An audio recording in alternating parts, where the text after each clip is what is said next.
আসসালামু আলাইকুম নাহিদ ভাই, আপনি কেমন ওয়ালাইকুম আছেন? আসসালাম, ভালো আছি ভাই। আচ্ছা, আপনারা ভালো ভালো আছেন। আছেন? জি, আপনি এই এই ওয়ার্ডের অনেকদিন বাসিন্দা, আমরা জি। জেনেছি এবং শুনেছি যে অনেকে বাসিন্দা। তো আমার একটা প্রশ্ন। আমার দেখেন, কলাতা ইউনিয়নে 5 নং ওয়ার্ডের জনগণ খুব অবহেলিত। এখন যে মেম্বার আছে উনি কোনো কিছুই দেখে না, করে না। সব মনে করেন আমাদেরই যারা নেতা আওয়ামী লীগের পর্যায়ে আছি, আমরাই দেখাশোনা করি, আমরাই সব কিছু করি। তো উনি শুধু শুধু ওনারও ওনাকেই করার জন্যই, আমরা জনগণকে সেবা দেওয়ার জন্যই আমরা মেম্বার হিসাবে ক্যান্ডিডেট হিসাবে দাঁড়াইছি।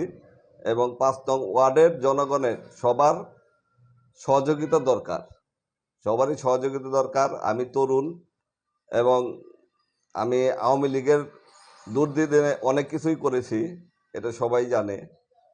মোটামুটি কলাতা ইউনিয়নের সবার জানা আছে যে আওয়ামী লীগের দুর্দিনে আমরা যা করছি। এখন তো আমরা অনেক কিছু পিছিয়ে আছি, ঠিক আছে। ওই হিসাবে আমি আপনাকে করতে ই ওয়ার্ড আওয়ামী লীগের কি? এখন কেরানীগঞ্জ থানা যুবলীগের মেম্বার আছি, থানার মেম্বার। এখনো আওয়ামী লীগের সব কর্মকাণ্ডে আমরা দৌড়াদৌড়ি করি, সব কিছুতে আমরা আছি, আমাদের সবাই চিনে। আচ্ছা, এই নাহিদ ভাই, আমরা একটা প্রশ্ন হচ্ছে যে এই যে সরকার যে ভ্যাকসিন, হ্যাঁ, ভ্যাকসিন যে নিয়মকানুন করছে, প্রথম করেছিল 18 বছর, হ্যাঁ, পরে করলো 25 বছর। হ্যাঁ। তো এই ব্যাপারে আপনার 5 নম্বর ওয়ার্ডে এলাকার যারা জনগণ রয়েছে, এদের আপনি কিভাবে সহায়তা করছেন ভ্যাকসিন সম্বন্ধে? অনেকে রেজিস্ট্রেশন করতে পারে নাই, আমি নিজের মোবাইল দিয়ে অনেককে রেজিস্ট্রেশন করে দিছি। আবার যারা যারা জানে না তাদেরকে বলছি, আমাদের তালিপুর হাসপাতালে আসার কথা ছিল কলাতা ইউনিয়নে, কিন্তু এখন খারাকান্দি মাদ্রাসায় চলে গেছে। আজকে নাকি দেওয়া হয়েছে 205 নং ওয়ার্ডের জন্য 200 টিকা আসছে। 200 টিকা অলরেডি হয়তো দেওয়া হয়ে গেছে, শেষ হয়ে গেছে।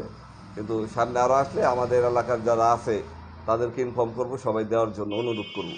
এই যে গত বছর আমি সরকার থেকে যে অনুদান আসছে, বড় ভাই আইকে শাহিনের মাধ্যমে আসছে, ওনার থেকে আমাদের এলাকায় যারা না খেয়ে আছে, গরিব মানুষ, সবাইকে যত দূর দেওয়ার চেষ্টা করার, মানে আমি চেষ্টা করছি, সবাইকে দেওয়ার চেষ্টা করছি। যারা যারা বলছে, না বলছে, যা যা জিজ্ঞেস করছি, সবাইকে দিছি। নিজের আমার নিজের থেকেও পার্সোনালভাবে কিছু দিছি।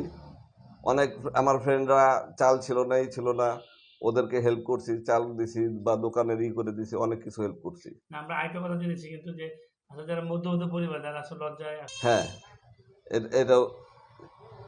হ্যাঁ, ওইভাবে আমি অনেকের